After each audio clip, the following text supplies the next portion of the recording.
plasma, para hablar que corresponde a las proteínas de la sangre, y en realidad ustedes ya vieron en Ser Humano y su Medio cuál es la composición de la sangre, vieron que tiene una fracción celular, y ustedes estudiaron los distintos tipos de células que están presentes en la sangre, glóbulos rojos, los distintos tipos de glóbulos blancos, las plaquetas, y las funciones que cumplen estos elementos celulares.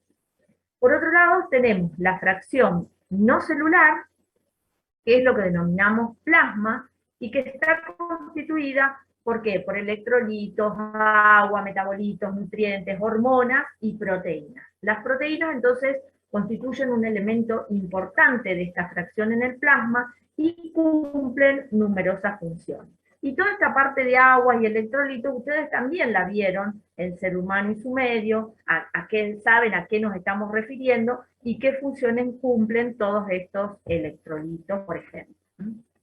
Bueno, vamos a ver ahora, entonces, ahí estaban las principales funciones de las proteínas en sangre. Las proteínas juegan un rol muy importante en regular la presión osmótica, porque mantienen la distribución de líquidos desde el espacio intravascular al extravascular, y cumplen numerosas funciones como la de transporte de nutrientes, algunas tienen funciones inmunológicas, o sea, participan en los mecanismos de defensa, algunas intervienen en la coagulación, por eso habla ahí de conservar la integridad de la circulación, que es justamente uno de los temas que vamos a desarrollar hoy también. Bueno, acá tienen principales funciones de la sangre, esto seguramente ya lo vieron también en fisiología, era como para traerlo a colación, a ver si están todos adentro. Posteriormente, vemos acá específicamente, vamos a ver cuáles son las proteínas que están presentes en la sangre, algunas pueden ser simples, otras conjugadas. Simples me refiero a cualquier proteína que puede tener una estructura primaria, secundaria, terciaria o cuaternaria, o sea, que sea simple no significa que sea una proteína de estructura primaria, sino que solamente es una proteína. Las conjugadas es las que se unen a otros compuestos, como ser las glucoproteínas, las lipoproteínas, que estas las vimos bastante en TTL, ustedes ya conocen los distintos tipos de lipoproteínas, y después lo vamos a retomar en el tema de dislipemia. Y también las proteínas que funcionan como anticuerpos. Entonces, bueno, acá habla de la regulación, de esta importancia de la proteína en la regulación de la presión osmótica, y lo que tenemos que destacar de estas proteínas presentes en el plasma es a la albúmina, que es la principal proteína que está presente en el plasma, ya que un 60% del total de estas proteínas corresponde a la albúmina. La mayor parte de esa albúmina está en el plasma, y también hay un porcentaje en el espacio extravascular. Esa albúmina es producida fundamentalmente por el hígado. ¿Se acuerdan que cuando hablamos en nutrición, cuando ustedes empezaron a ver las funciones del hígado, una de las funciones importantes que destacaron es la síntesis proteica? Y la principal proteína producida por el hígado es la albúmina, y cumple gran cantidad de funciones, no solamente en mantener esa presión osmótica, dijimos, del plasma, sino también funciones de transporte de distintas sustancias. Acuérdense ustedes cuando se absorbían los ácidos grasos, los de cadena corta a nivel intestinal, hablamos, los de cadena corta, habíamos dicho, no se resintetiza triglicérido y sale como kilomicrón después, sino que esos de cadena corta se unían a la albúmina y de esa manera pasaban a circulación. La albúmina también es capaz de transportar, como vimos el otro día, la bilirrubina, también puede transportar algunos iones como el calcio, tiene innumerables funciones, y sobre todo esa propiedad de regular la presión osmótica del plasma. También muchos fármacos, por ejemplo, se unen a la albúmina. Entonces, en general, cuando hay una disfunción hepática, un aspecto que enseguida se ve es la disminución de la albúmina en sangre. Por eso muchas veces esto de cuantificar las proteínas en el plasma o determinar a ver cuál está alterada, muchas veces tiene que ver para relacionarlo con alguna enfermedad hepática, cuando está alterada la función del hígado. Bueno, acá hay algunos ejemplos de las proteínas plasmáticas, pero agrupadas por funciones. Las que intervienen, las que son enzimas, las que actúan como hormonas, las que intervienen en las defensas. Fíjense que enzimas, nosotros estamos acostumbrados a hablar de enzimas en el interior de la célula, que fue todo lo que estuvimos estudiando en metabolismo. Pero ¿qué pasa? Algunas enzimas que producen determinadas células, puede ser el hepatocito, el miocito, células pancreáticas, muchas enzimas cuando hay un daño celular son volcadas a circulación y se pueden cuantificar, y ese nivel de esas enzimas en el plasma nos está dando idea de algún tipo de alteración en un órgano determinado. Por eso hay enzimas que se cuantifican en el plasma que quizás intervienen en metabolismos cuando están en la célula, pero cuando las cuantificamos en plasma nos están dando una idea de algún daño celular. Y esto, específicamente, estas enzimas, es lo que vamos a ver en la UABP4 cuando vemos la parte de enzimología clínica y de análisis de laboratorio en general. Ahora nos vamos a ocupar, por ejemplo, en esta clase, de estas proteínas, que son las que produce el hígado, muchas de las cuales intervienen como factores de coagulación. Son proteínas que intervienen en el proceso de coagulación de la sangre. Entonces, muchas de ellas se originan, su origen es en el hígado. Bueno, y esto es el principio por el cual se permite, se pueden caracterizar a las proteínas del plasma. La separación de las proteínas que están presentes en el plasma, ustedes vieron la diversidad de proteínas que hay, tiene en cuenta mucho el peso molecular de las proteínas, y fíjense que en este esquema están representados aproximadamente, de acuerdo al tamaño del dibujo, el peso molecular de cada una de las proteínas. La albúmina, 69.000, la alfa-1 lipoproteína 200.000 y así. Estas fracciones, albúmina, alfa-1, alfa-2, beta-1, beta-2, son las fracciones de proteínas que se pueden separar. Que esto no habla de una sola proteína. En la fracción alfa-1 hay varias proteínas. En la fracción de las gamma-globulinas, ustedes conocen varias gamma-globulinas. Entonces, lo que se aplica desde hace muchísimos años, que se utiliza para hacer el análisis de las proteínas, para tener una primera idea de si hay alguna alteración en los niveles de determinados grupos de proteínas, es lo que se llama proteinograma electroforético. ¿De qué se trata eso? Profe, perdón que la interrumpa. Sí. Hay un alumno Sí. que está esperando que la acepte hace un rato ya. Y no tengo forma acá. A ver. No me figura nadie, yo recién fui aceptando.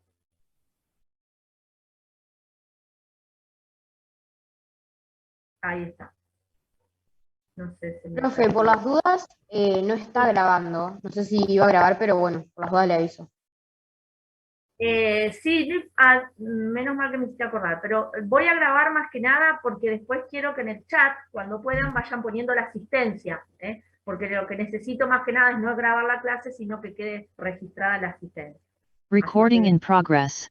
Gracias por hacerme acordar. A veces me dejo un cartel acá arriba del teclado.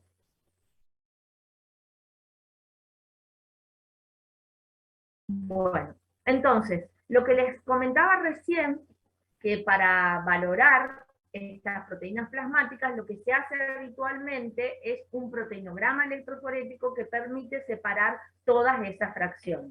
Pero a su vez se puede determinar el contenido total de proteínas, que es un dato más, no da mucha información, pero analizado en un conjunto de análisis de laboratorio puede llegar a tener relevancia.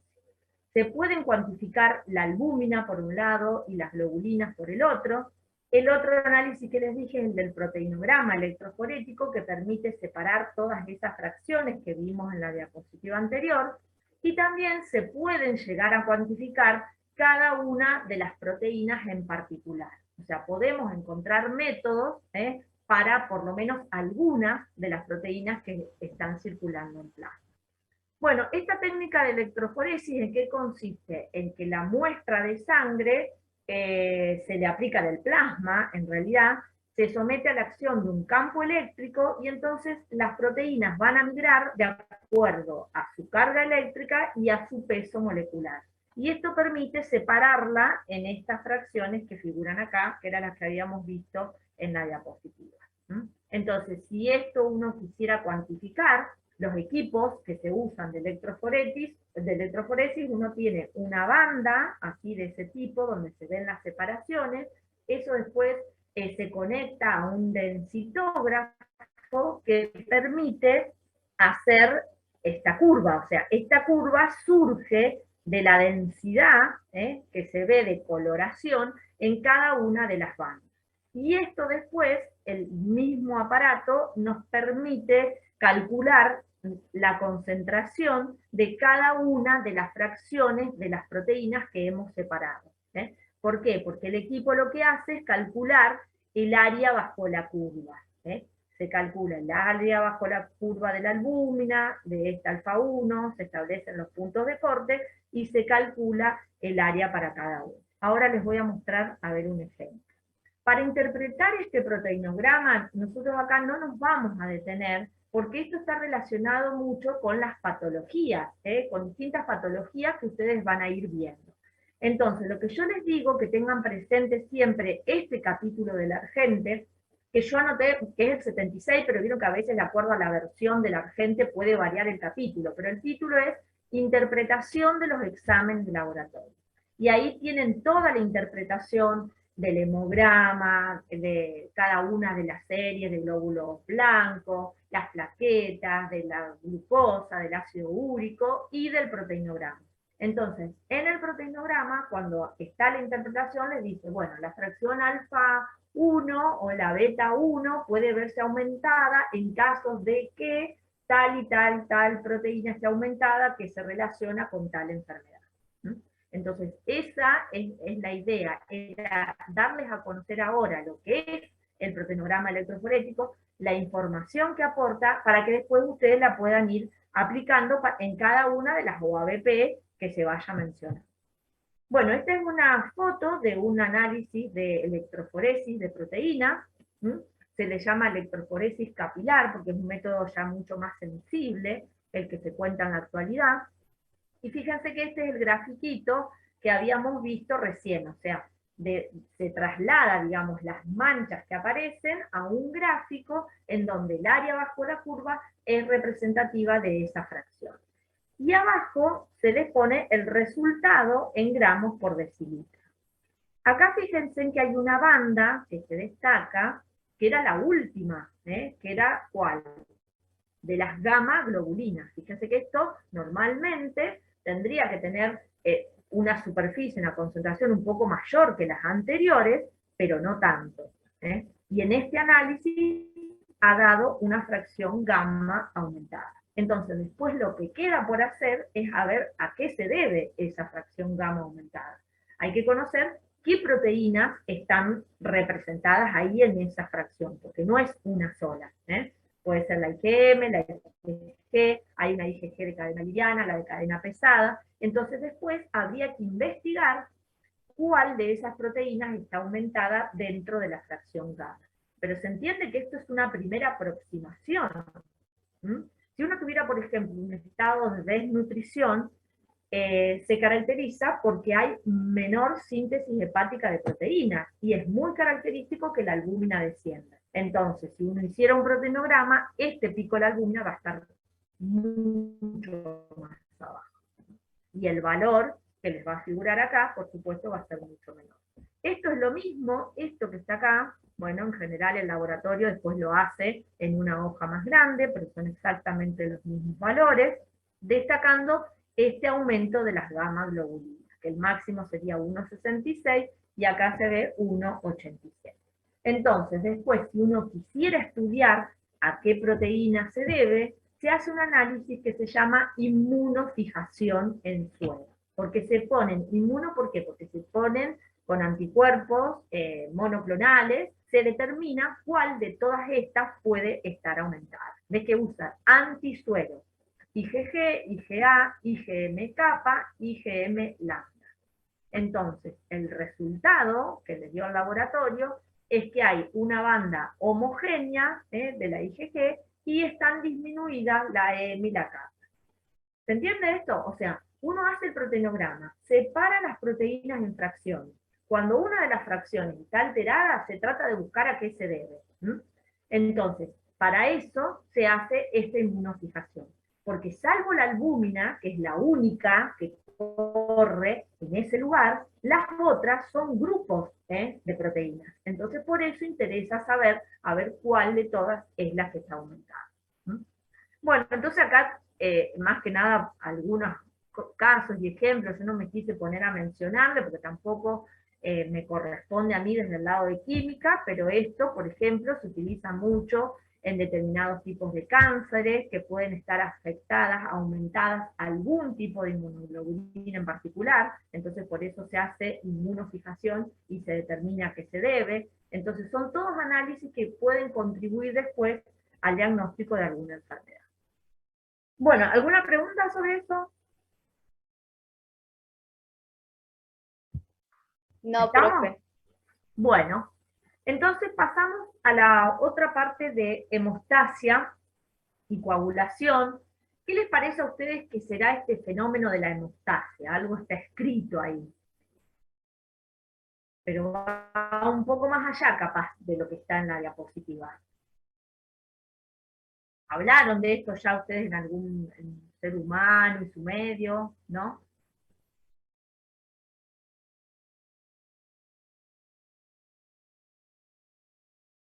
¿Qué involucra esto? Estaríamos hablando acá de la formación de un coágulo, aparentemente, ¿no? ¿Y cuándo es necesario? En una hemorragia, por ejemplo. Cuando hay una hemorragia, cuando hay una lesión en alguna arteria, capilar, vaso, etcétera, se necesita la formación de un coágulo que permita la reparación de ese tejido dañado. Pero va mucho más allá de eso, porque bueno, reparamos el tejido dañado, pero ese proceso de coagulación tiene que ser limitado, porque no puede ser que se forme un coágulo enorme, que después, ¿qué puede pasar con ese coágulo? O si permanece mucho tiempo ese coágulo en el sitio de la lesión. Puede causar generar trombosis. tromboembolismo. Claro, puede generar trombosis, se pueden desprender los coágulos, esos formados de fibrina, y eso puede dar lugar a que pasen a circulación y producir algún tipo de trombosis en cualquier lugar. Y esa es una de las cuestiones que muchas veces pasa en los accidentes cerebrovasculares. Entonces, el proceso de coagulación es un proceso que tiene que estar muy controlado. Tiene que existir, que a veces hay problemas en la coagulación, y eso está asociado con algunas enfermedades, y algunas enfermedades que pueden ser de origen genético. Tiene que ocurrir, pero una vez que ocurre tiene que estar limitado a esa zona de la lesión, y no que ocurra en cualquier lugar, y una vez que se reparó el daño, el coágulo tiene que desaparecer. Entonces el coágulo que se forma es de fibrina, y lo que debe ocurrir después es la degradación de ese coágulo de fibrina, en forma controlada, por supuesto, no que se desprendan como esto que decíamos recién. Bueno, entonces, lo importante que cuando uno está hablando de este proceso de coagulación, hay que tener en cuenta tres componentes importantes. Uno que es la pared vascular, o sea, el endotelio dañado, a ver qué es lo que hace, cómo se comporta, las plaquetas, que antes solo se pensaban que tenían esa función de agregación plaquetaria y formar un tapón que detenía la hemorragia, y después un sistema de coagulación que ahí tiene que ver lo que mencionamos al principio de las proteínas que están en el plasma, que las produce el hígado, y que son proteínas que intervienen en el proceso de coagulación. Entonces tenemos que ver qué función cumple cada uno de estos tres componentes para lograr ese equilibrio entre la acción procoagulante y anticoagulante, y que el coágulo cumpla la función y después desaparezca, sin traer ningún trastorno. Bueno, esto es lo que dijimos recién, que el endotelio, lo que uno primeramente sabe e intuye, es que cuando hay una lesión endotelial, hay una vasoconstricción, después hay una adhesión y agregación de las plaquetas, y posteriormente se forma este coágulo de fibrina, que después tiene que ser degradado, que es el proceso de fibrinólisis. Y vamos a ver entonces qué participación tiene cada uno. Entonces, el endotelio, vamos a tratar de distinguir la función que tienen los tres, qué hacen los factores de coagulación, qué hacen las plaquetas y qué es lo que hace el endotelio. Cuando hay una lesión, el endotelio expone en general moléculas adhesivas, como el colágeno, el factor de von Willebrand y otras proteínas que hacen que las plaquetas puedan adherirse. Después de adherirse, esas plaquetas se activan, se agregan y contribuyen a la formación de ese coágulo o tapón primario, que se le llama. Y estas plaquetas activadas, a su vez, liberan muchos factores que permiten la formación entonces de ese tapón plaquetario. O sea, ellas mismas después van secretando algunos componentes que favorecen, por ejemplo, la atracción de otras plaquetas a esa zona de lesión. Y además, el endotelio, cuando se lesiona, expone un receptor que se llama factor tisular del endotelio, y eso activa factores de coagulación que circulan en plasma y después conducen finalmente a la formación de la trombina, y esa trombina es una enzima que es responsable de transformar el fibrinógeno en fibrina. El fibrinógeno es una proteína que circula en plasma producida por el hígado, pero también la aportan las plaquetas, y finalmente formar esa malla de fibrina. Es decir, que el camino sería lesión del endotelio, exposición de moléculas adhesivas para que vengan las plaquetas, exposición de este factor tisular que activa a los factores de coagulación que finalmente llevan a la formación de una enzima que es la trombina, encargada de favorecer la formación de la fibrina.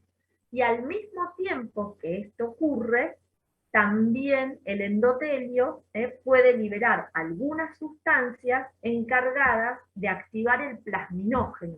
El plasminógeno se va a transformar en plasmina, que es la encargada de inactivar, de degradar la malla de fibrina.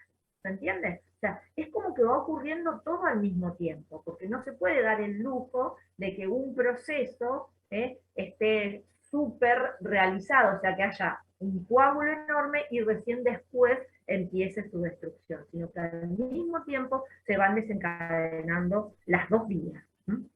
Entonces, como dijimos, es importante estudiar la participación de estos tres componentes.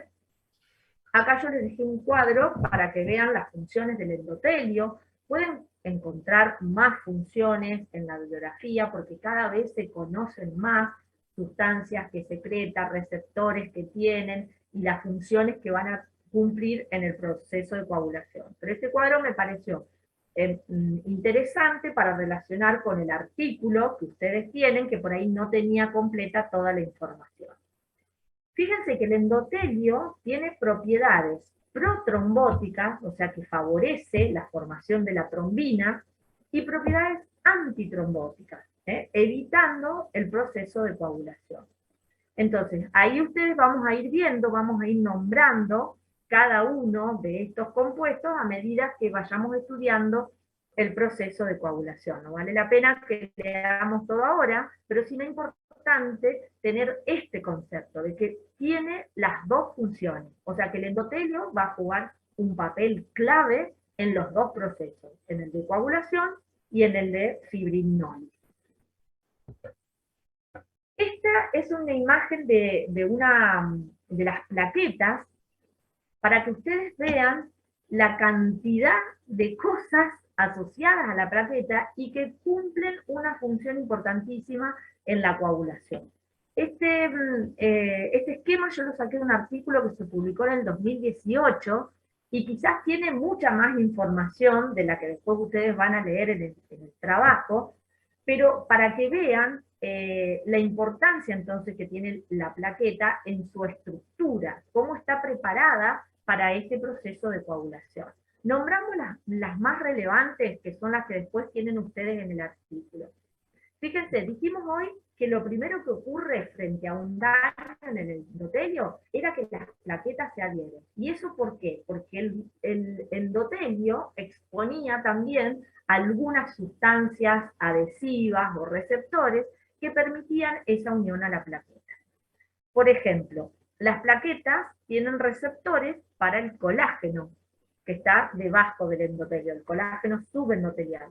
Y también tiene receptores, fíjense que los receptores se los nombra con letras, número romano, bueno, de todo un poco. Y tiene receptores para el factor de von Willebrand, que también está expresado en el endotelio vascular. Entonces esto permite la adherencia de estas plaquetas al endotelio. Cuando la plaqueta se activa, cuando se une al endotelio, sufre también un cambio conformacional en las membranas, y lo que se logra es que se exponga la parte aniónica de los fosfolípidos, o sea, se exponen cargas negativas por fuera de la membrana. Que esas cargas negativas son muy importantes porque después van a fijar calcio, y el calcio hace como una especie de puente al cual se van a unir los factores de coagulación. Ustedes piensen que los factores de coagulación circulan en sangre, circulan en el plasma, entonces después tienen que tener un lugar en donde se fijan, y a partir de ahí ocurren determinadas reacciones. Bueno, las plaquetas, mediante este cambio conformacional, logran generar estos sitios de unión. La plaqueta, por ejemplo, tiene también receptores para el fibrinógeno, que hoy dijimos que era el precursor de la fibrina, que es la responsable de formar este coágulo. Entonces, ¿esto qué le permite a la plaqueta? Ese fibrinógeno, que también es una proteína que está circulando en sangre, lo fija en ese lugar y ya tiene el sustrato para ver qué puede pasar después para convertirse en fibrina. La plaqueta también tiene gránulos, gránulos alfa, gránulos beta. Esos gránulos producen sustancias generalmente vasoconstrictoras, como el tromboxano A2, como el ADP, generan todo este tipo de sustancias que lo que van a determinar es vasoconstricción, o sea, contribuyen a esa vasoconstricción del endotelio.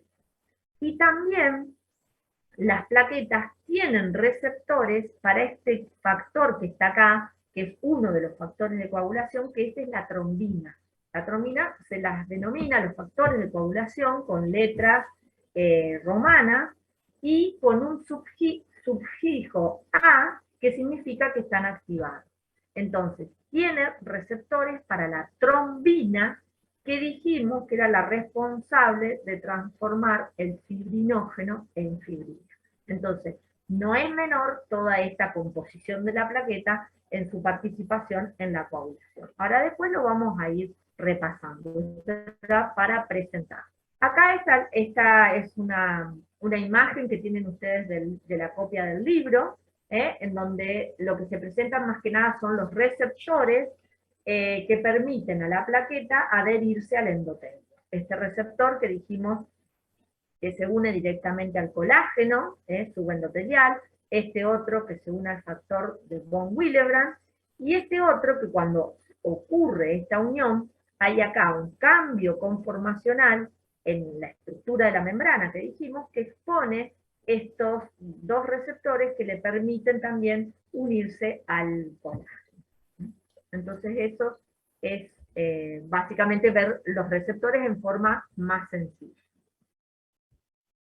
Bueno, acá está lo que les comentaba recién, los gránulos de la plaqueta, el contenido que tienen, fibrinógenos alfa, beta. Ustedes si ven la figura también hay gránulos delta, entonces se han identificado cada vez más sustancias que intervienen, pero bueno, vamos a quedarnos con esto para no complicarnos tanto. Bueno, y vemos acá, ya vamos a ir nombrando las funciones de cada uno de estos componentes, digamos, que están en los granos. ¿Mm? Fíjense que hay factores de crecimiento, que esto justamente es muy importante para favorecer la proliferación de las plaquetas en esa zona dañada. Bueno, ahora para estudiar, nos falta, vimos endotelio, vimos las plaquetas, y ahora nos falta ver los factores de coagulación, que dijimos que eran los 3 componentes de este que necesitamos conocer para estudiar la coagulación y después la degradación del coágulo. Esos factores de coagulación hay de 3 tipos. Hay algunos que funcionan como enzimas, otros que funcionan como cofactores, es decir, cofactor de la enzima, para favorecer la velocidad de la reacción, y otros que se llaman factores de contacto, que están en las superficies celulares y que cumplen funciones determinadas, que vamos a ir viendo ahora. Bueno, la mayoría de estas enzimas y cofactores, las enzimas no pueden circular en sangre activas, entonces generalmente el hígado las produce en su forma inactiva, por eso se habla de zimógenos, que después se van activando por otras proteasas, y en general la activación es secuencial, o sea, estas enzimas que participan en el proceso de coagulación están inactivas. Cuando una se activa, esta es capaz de activar a la otra, y así sucesivamente, hasta llegar a la formación de trombina. ¿Mm? Y los cofactores, bueno, ya dijimos, ayudan en las reacciones catalizadas por estas enzimas. Son producidos en general por el hígado, el factor tisular ya vimos que lo produce el endotelio, también algunos monocitos, y hay otros factores que los producen los precursores de las plaquetas, o sea que ya las plaquetas lo tienen, digamos, presente y los pueden pasar, digamos, a las membranas plasmáticas cuando empieza el proceso. Bueno, y esto es importante porque funcionan como complejo enzimático, o sea que siempre necesita una enzima, un cofactor, y lo que les dije recién, anclado a la superficie de las membranas. ¿De qué manera? Con el calcio y los fosfolípidos, estos con carga negativa. Eso, la plaqueta habíamos dicho que genera con esa activación, ese movimiento, y orienta esas cargas negativas hacia afuera, y eso después con el calcio permiten que se unan las enzimas y cofactores. Y eso es lo que llamamos complejo enzimático. Solamente acá esta tabla para presentar a todos los factores. No hace falta que se aprendan los nombres, únicamente al 2, que es la protrombina, y la trombina generalmente uno los llama con el nombre, pero si no, generalmente a todos se les dice con el número romano, factor 4, 5, 7. Y tienen la función de cuáles actúan como cofactores, que eso estaba en la diapositiva anterior, y cuáles como enzimas. Acá hay que destacar algo importante, que muchas, que lo vimos en primer año, pero quizás todavía no sabíamos el mecanismo. ¿Por qué la vitamina K, decíamos, influye en la coagulación? ¿Se acuerdan eso ustedes cuando hablaban de las funciones de las vitaminas? Una de las funciones que habían dicho de la vitamina K, importante porque interviene en la coagulación. Pero no sabían en ese momento cuál era específicamente la función.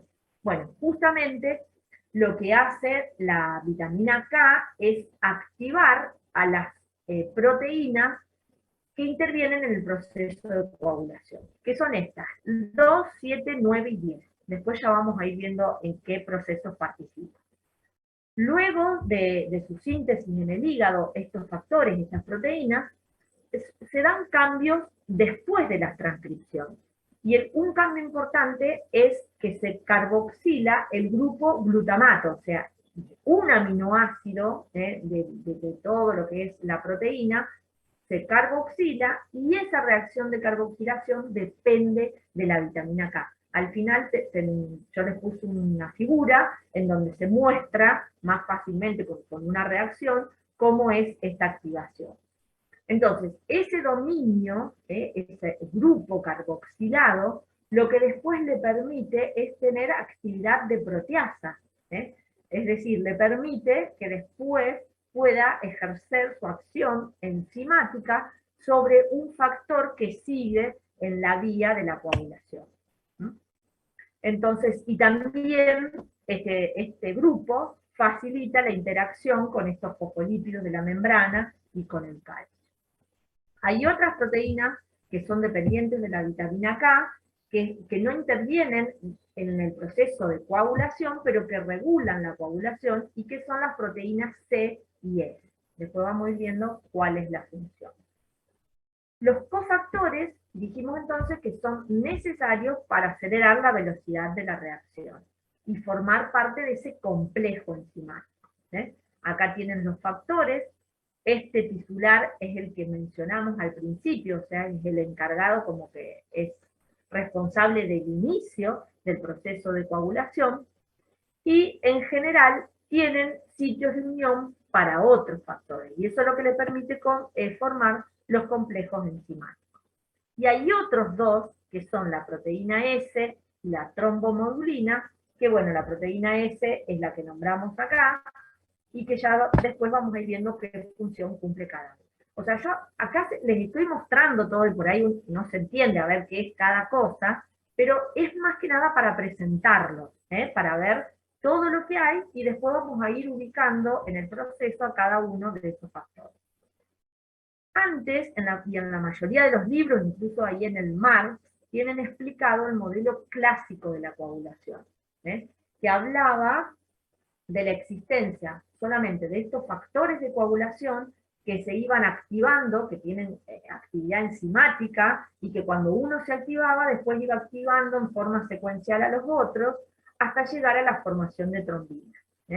Entonces, eso permitía después la formación del coágulo. Pero acá no se le daba importancia ni al endotelio, ni a las plaquetas, a nada. Es como que todo ocurría medio flotando en el plasma, bueno, y se ubicaba en el sitio de la lesión. Hay dentro del modelo clásico se postulaban dos vías, la vía extrínseca y la vía intrínseca, pero todas conducían a un punto final común, que era la formación del factor 10. Para que se entienda, vemos directamente el esquema. Hablaba de dos vías, una vía extrínseca, que es muy parecida, vamos a ver a lo que se postula ahora, que el factor tisular, presente en alguna célula del endotelio dañado, se unía a un factor 7A, y acá activan al 10 en 10A, y este es el encargado de convertir la protrombina, que es el 2, en 2A, que es la trombina.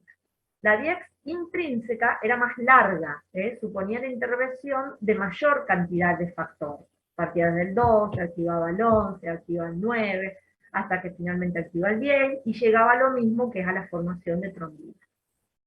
Destacando que esta trombina retroalimentaba el proceso. Fíjense que era capaz de ir activando más factores para aumentar esta producción. A su vez destacaba acá que la trombina activa un factor 13, que después es responsable de favorecer el entrecruzamiento de los monómeros de fibrina y formar ese polímero, esa malla de fibrina estable, que va a reparar el tejido, el endotelio dañado.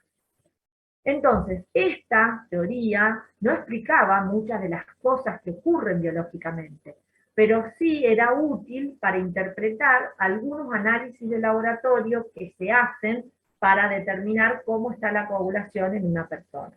Y imagínense que con tantos componentes que intervienen en la coagulación, no es fácil, si hay algún problema, decir a dónde está el problema. Entonces, hay análisis de laboratorio que evalúan una vía o que evalúan la otra.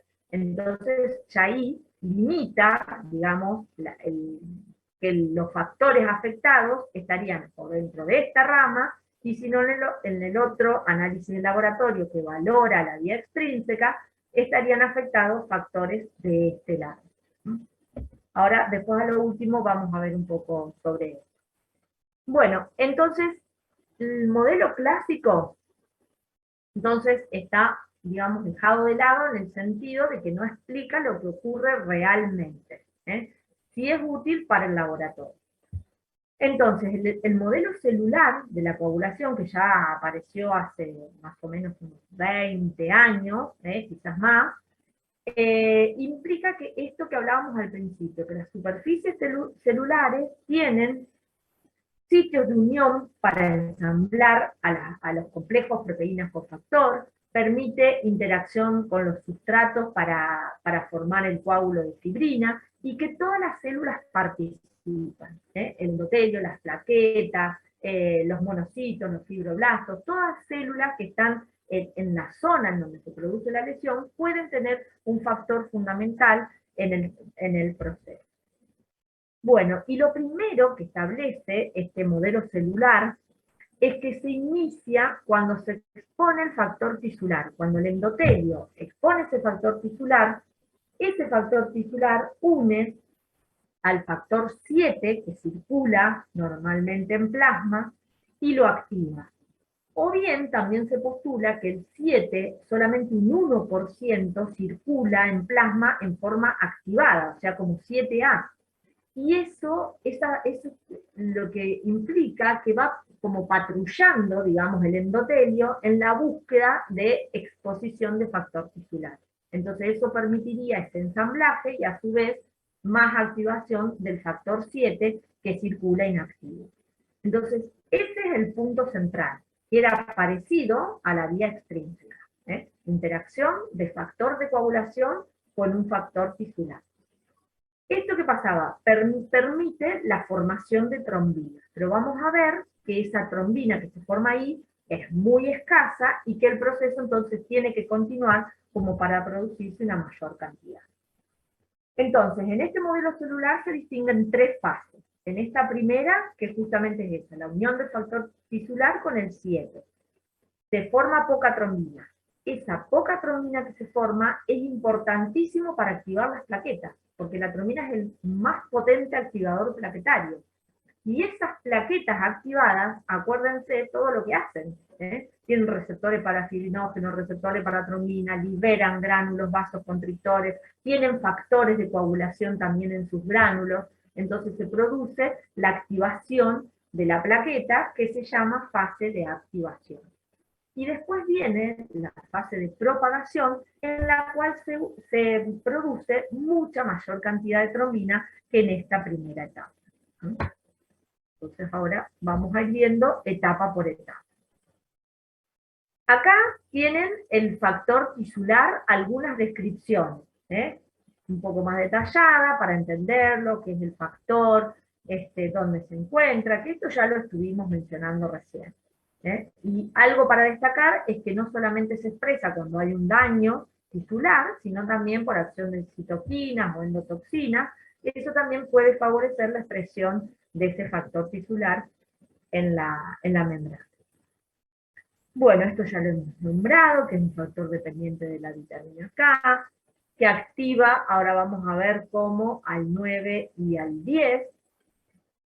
Y bueno, este es el 7, perdón. El 7 es lo que estuvimos describiendo antes, y vamos a ver qué es lo que pasa entonces cuando se une el factor tisular con el 7A.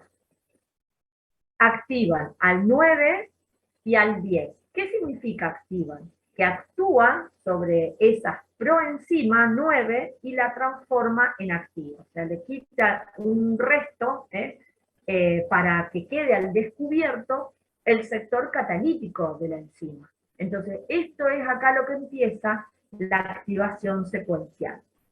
Ese 7A unido al factor tisular activa el 9, activa el 10, este 10 se une al factor 5 formando un complejo con los fosfolípidos y calcio de la membrana, y es capaz de activar la protrombina en trombina. Y acá llegamos a esa pequeña cantidad de trombina que habíamos mencionado recién. Fíjense, acá se ve un poco más gráfico, me parece que se entiende más. Factor tisular unido al 7A. Transforma, activa el 10. Y también ese factor tisular unido al 7A activan el 9. Entonces, dos proteasas activadas, la 9 y la 10.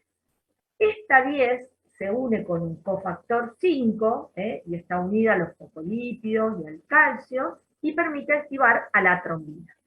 La trombina dijimos que era la responsable de la formación de fibrina, pero como dijimos recién, acá se forma muy poca cantidad de trombina, pero es la necesaria para activar a las plaquetas y para activar también el factor 8, que es el próximo factor que interviene en el proceso. Esta cantidad es poca, ¿por qué? Porque hay inhibidores de esta vía. Hay un inhibidor del factor tisular, que entonces limita la producción del 10A, y por eso la cantidad de 2A que se produce es muy poca. Sin embargo, ese inhibidor no actúa sobre esta reacción. Entonces el 9A se puede ir formando tranquilamente, no se utiliza en esta etapa, pero puede difundir a otras células. Y vamos a ver entonces qué pasa con este 9A también activo. Entonces ahora viene la etapa de amplificación, que sería la responsable, digamos, de esto, es la trombina, que es lo que nombrábamos recién. Poca cantidad, suficiente para activar a las plaquetas. ¿Qué hace? Actúa sobre receptores de las plaquetas, que estos se acuerdan que los habíamos nombrado, lo que permite activarlas. Esa activación implica liberación del contenido de los gránulos. Uno de los factores de coagulación contenido en los gránulos es el 5, y entonces queda activado. Bueno, con todos esos gránulos que se liberan, favorecen la adhesión, la agregación, la rotación, dijimos, de esos fosfolípidos de la membrana. Y esa trombina también activa, dijimos, el 11 y el 8A. Entonces, si lo vemos en esquema, bueno, acá está un poquito más explicado los efectos que tiene la trombina sobre las plaquetas. De nuevo les mostré esto de la adhesión, que ya lo habíamos visto antes. Y ese factor 8 que activó la trombina, en general es un factor inestable, y por eso en el plasma no circula libre, sino que está unido al factor de von Willebrand. ¿Y qué hace la trombina? Separa esta unión y entonces activa al factor 8A. O sea, queda el factor 8 activado para seguir en la cadena de reacciones, en donde va a activar también a otros factores. Entonces, este 8A es cofactor del 9, que se había formado en el proceso. Y el factor de von Willebrand contribuye, como habíamos visto, a la unión de la plaqueta al endotelio dañado, al colágeno. Entonces, acá identificar después dos factores que se formaron hasta ahora, el 8A y el 9A. Estos dos, las deficiencias genéticas de esos dos factores, dan origen a esta enfermedad que se llama hemofilia, que se caracteriza por tener sangrado espontáneo, y ahora vamos a ver por qué, porque estos dos factores son muy importantes en lo que sigue en el proceso de coagulación. Entonces, repasamos. Esto ya estaba inhibido, esta vía del factor tisular 7A, ya dijimos que estaba inhibida. El 9, que se había activado acá, difunde a las plaquetas. ¿Y qué hizo la trombina con las plaquetas? Favorecer la liberación del 5 de los gránulos y activarlo, liberar el 8 y activarlo, y también activa el 11A, que están todos en la superficie de la plaqueta. Por eso se llama activación o amplificación. ¿Por qué? Porque la plaqueta quedó con factores y cofactores en su membrana que posteriormente pueden seguir la reacción. Entonces, ¿qué es lo que ocurre después? Ese complejo 9A y 8A, que está acá, va a activar, forma los complejos también con el fosfolípido, con el calcio y con el sustrato, y se activa a 10A. Y acuérdense de la reacción de las cascadas de coagulación, que el 10A es el encargado de transformar la protrombina en trombina y así llegar a la formación del coágulo. Entonces, acá estaría completito el proceso. Habíamos llegado hasta acá, que la célula la plaqueta tiene los factores activados el 5, el 8, el 11 y el 9 que se había activado en esta etapa. Entonces, el 9 con el 8 forman un complejo que transforma el 10 en 10A. Y este 10A es capaz de transformar el 2 en 2A, que el 2A es la trombina. ¿Y el 11 qué función cumplía? Importante, acá se había activado el 11, que es este que está acá. Favorece también la activación del 9. O sea que el 9 no solamente se origina de esta etapa y difundió, sino que también este 11 ha activado, favorece más activación del 9 y por eso se forma también, contribuye a esta amplificación y formar gran cantidad de trombones. Profe, Luego, sí, entonces, tipo, la parte de iniciación, por lo que se forma un poco de trombina, es porque hay inhibidores del factor tisular, digamos. exactamente. Ok. Enseguida se inhibe. Bueno, este esquema es el mismo que el anterior, tiene de otra forma ubicadas las cosas por si les sirve para estudiar. ¿Algo más quieren preguntar de acá que repasemos? Profe, Sí, o sea que en la fase de iniciación y de propagación, lo que termina es o sea, lo que se fomenta es la formación o activación del factor 10, pero la diferencia es que en la iniciación es en menor cantidad, sería. exactamente. Ujú, Ah, es esto. Siempre necesitas el 10A, que es el que necesitas para la transformación de la trombina, para formación de trombina. Acá es poco, porque esta se bloquea bastante rápido, y acá es mucho, porque hay gran cantidad, y por esta activación adicional del 9, que es el responsable acá con el 8A, de transformarlo en 10, 10A, y después la trombina. A veces es más complicado todo lo que estamos describiendo de los factores, pero si uno mira el esquema, ven que explicarlo y resolverlo no es tan difícil. Pero por ahí es interesante conocer, bueno, estos detalles que vimos de los factores, dónde se producen, cuál es dependiente de la vitamina K, a veces algunos tienen varias funciones. Bueno, ahora vamos a ver la trombina, todas las funciones que tiene cuando terminemos de cerrar el proceso. Bueno, entonces, esa trombina era la que queríamos llegar porque es la responsable de transformar el fibrinógeno en monómeros de fibrina, a su vez activaba este 13 que permite favorecer el entrecruzamiento y formar entonces un polímero de fibrina que sería el resultado final del proceso. Acá tienen una imagen también de la formación esta por lo menos para visualizarlo, de la formación de la fibrina. Y lo que tenemos que empezar a ver entonces ahora es la regulación de la coagulación. Esta coagulación dijimos que no puede ser indefinida, ni mucho tiempo, ni en muchos lugares, entonces tiene que haber mecanismos que la regulen, y después, una vez que se forma el coágulo, dijimos que tiene que haber mecanismos que puedan destruir ese coágulo una vez que cumpla su función.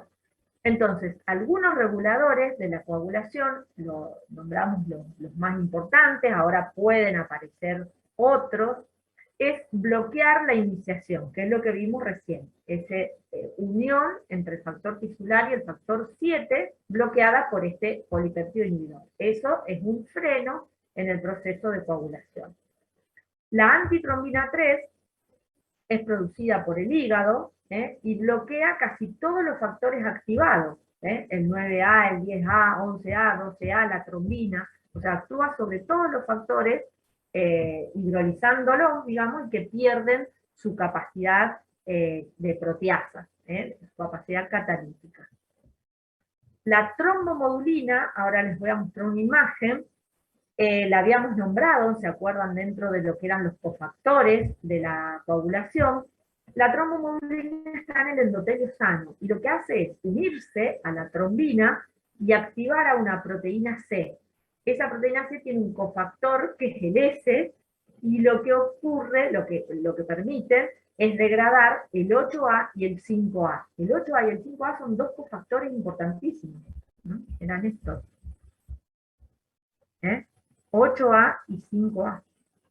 Fíjense que es el que permite generar el 10 en gran cantidad y después generar la trombina en gran cantidad. Ahora les muestro una imagen de esta inhibición. La Profe, otra, sí, perdón, ¿eso digamos sería el APC que dice el libro? sí. Ok. Hay veces que las siglas por ahí las ponen diferentes entre los artículos, los libros, pero bueno, hay que leer por ahí después el nombre completo para ver de qué se trata. Bueno, la agregación también de las plaquetas es inhibida por el endotelio sano, que era lo que vimos al principio. ¿Se acuerdan que vimos? El endotelio tiene funciones protrombóticas y antitrombóticas. Entonces, bueno, el endotelio también. La plaqueta libera un vasoconstrictor, el endotelio un vasodilatador. Y así. El ADP, que permite agregar, tiene función de agregante plaquetario, bueno, el endotelio produce la ectoadepasa para degradar ese ADP circular. O sea que por eso hay siempre un equilibrio. Después también está una proteína Z, que la sintetiza también el hígado, circula en sangre, y lo que hace es inactivar al 10, que el 10 es justamente la enzima que necesitamos para actuar sobre la protrombina y transformarla en trombina. También puede inhibir al 11, pero la función, digamos, más importante sería esta. Y este es el esquema que les decía que les muestra bien cómo es esta acción de la trombomodulina, que se une a la trombina, activa la C con esta de cofactor, destruye a estos dos cofactores, que son cofactores, pero son necesarios para la acción de las enzimas. Bueno, entonces vamos a ver ahora cómo se degrada el coágulo. La enzima que interviene en la degradación del coágulo es la plasmina, y se origina a partir de un precursor. Fíjense que todo está relacionado, o sea, vienen de reacciones en reacciones que todas son muy reguladas y controladas. Entonces la plasmina se origina a partir del plasminógeno, que circula normalmente en sangre, y que en realidad ese plasminógeno tiene mucha afinidad por la fibrina. Entonces se va incorporando al coágulo a medida que el coágulo se va formando. Y esto es lo que hablábamos al principio. A medida que se forma el coágulo, también se empiezan como a activar los mecanismos para degradarlo. O sea, esto es muy importante, que el plasminógeno ya esté unido al coágulo, porque entonces la lisis va a ser más rápida, más fácil.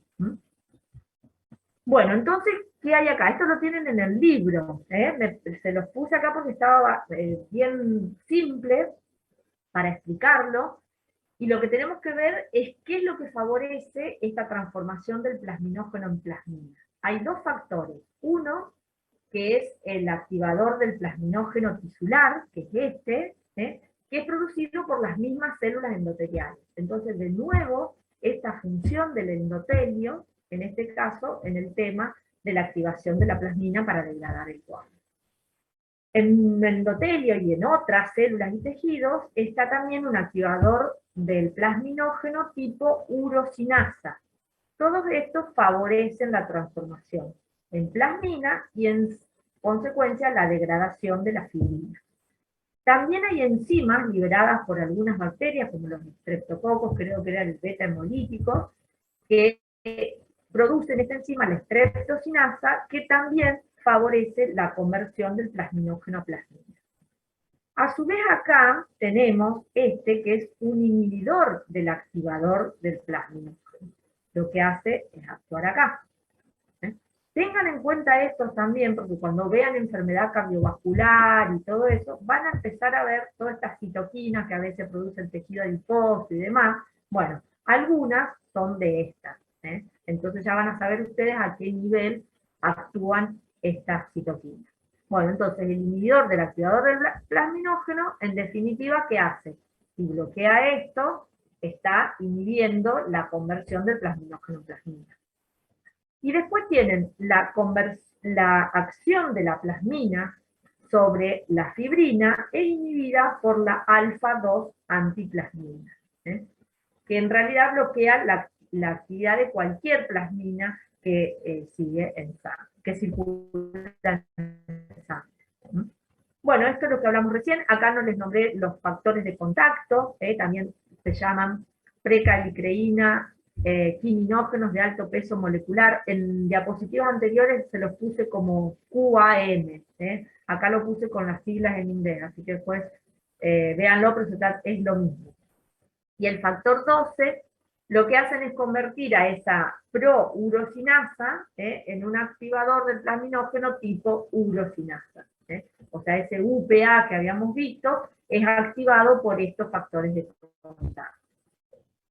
Bueno, y cuando todos los activadores superan a los inhibidores, que se los llama TAFI, estos inhibidores de la activación del plasminógeno dependiente de la trombina, entonces lo que ocurre es que la fibrina se rompe el polímero y se liberan los dímeros de fibrina, conocidos como dímero D, que eso también lo van a ver en enfermedad cardiovascular porque son responsables, si esos dímeros D no se destruyen, circulan en sangre y pueden ser responsables de trombosis.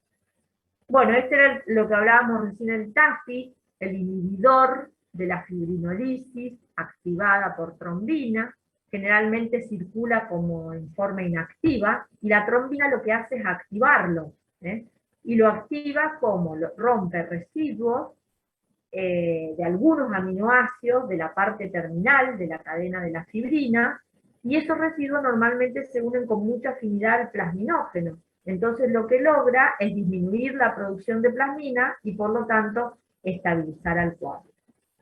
Y acá les puse este cuadrito que me pareció interesante para que vean todas las funciones que tiene la trombina, porque uno siempre lo relaciona, venimos viendo, la formación del coágulo. La trombina es necesaria para la formación del coágulo, o sea, como su función procoagulante. Pero fíjense que tiene todo tipo de funciones: anticoagulante, profibrinolítica, antifibrinolítica. Entonces, las funciones que tienen son enormes. Es una enzima que puede actuar sobre muchos otros factores para regular la coagulación. Bueno, después acá tienen algunas pruebas de laboratorio, yo les mencioné, pero eso lo van a ir viendo ustedes en las tutorías a medida que lo necesitan, de acuerdo a las patologías, y lo van a manejar mucho en clínica después. El análisis de la coagulación depende, los análisis que uno vaya a realizar depende del objetivo. Por ejemplo, se pide mucho en los preoperatorios.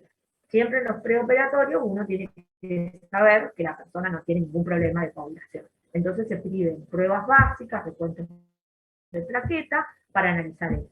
Y después es cuando realmente hay algún problema en la coagulación, que eso ya forma parte de todo lo que podrían ver ustedes en la parte de hematología. O sea, la hematología es una especialidad médica, y ahí puede encontrarse con diferentes enfermedades, como nombramos recién la hemofilia A, la B, en donde está alterada la expresión génica de estos factores de coagulación, o puede haber cantidad de enfermedades más. Entonces los análisis de laboratorio pueden llegar a ser muy diversos, pero específicos para esa área de la medicina que es la hematología. Entonces, como mínimo, lo que tendríamos que conocer es lo que se utiliza para un prequirúrgico, que en general es un recuento de plaquetas, tiempo de protrombina, tiempo de trombina, y esta a veces. Y las otras se pueden llegar a pedir. Recuento de plaquetas es lo que ustedes vieron, ya vieron cuando vieron hemograma, siempre figuran las plaquetas. Entonces eso ya nos da una idea de que, bueno, cómo va a estar. Ya vimos el papel que tienen las plaquetas en la coagulación, entonces, bueno, si hay una disminución en el número de plaquetas, obviamente se hacen más estudios, pero no se va a hacer una cirugía, por ejemplo. Tienen que dar todas las pruebas normales. Y acá tienen el tiempo de protrombina, que esto fue solicitado para una cirugía, y el tiempo de tromboplastina, que esos evalúan la vía intrínseca y la extrínseca. Acá yo les describí el tiempo de sangría, que era una prueba que se utilizaba, pero la verdad que no da resultados muy confiables, que lo que se hace es hacer una herida pequeña en un vaso superficial, y se mide el tiempo que tarda, o sea, la herida está estandarizada, no es cualquier tajo, se hace una herida estandarizada y se mide el tiempo que tarda en formarse el coágulo. Entonces, más o menos permite tener una idea de la funcionalidad de las plaquetas. También la agregación plaquetaria se puede estudiar in vitro, con métodos de laboratorio, en donde se observa frente a estímulos, como el ADP, que es un agregante, se ve cómo se agregan las plaquetas. Y las otras pruebas muy pedidas para el tema, sobre todo para los prequirúrgicos, es el tiempo de protrombina, que evalúa las vías extrínseca y común, y el otro se llama tiempo de tromboplastina parcial activada, que evalúa la vía intrínseca. Este es sensible más que nada al factor 7, y esta prueba más que nada sensible al factor 9, y acá tienen los dos caminos, como para que lo repasen. Es lo que vimos al principio, de la vía extrínseca, la vía intrínseca, y qué prueba evalúa cada cosa. Pero dan idea general, si uno después detecta, supóngase que detectamos que esta vía da alterada, fíjense que pueden ser cualquiera de estos factores. En teoría dice que es más sensible a esta, o sea que permite detectar más casos del 7. Pero yo no voy a decir que una persona tiene deficiencia del factor 7 porque el tiempo de protrombina dio alterado. Si quiero saberlo y decirlo, se analizan cada uno de los factores en particular. Que obviamente esos son análisis más específicos, no es de rutina. También se puede valorar el fibrinógeno. Bueno, esto es lo que les dije. Bueno, y esto básicamente también es lo mismo. De un artículo de una revista de hematología, en donde más o menos les dice qué es lo que se evalúa en cada cosa. Bueno, no sé si quieren preguntar algo.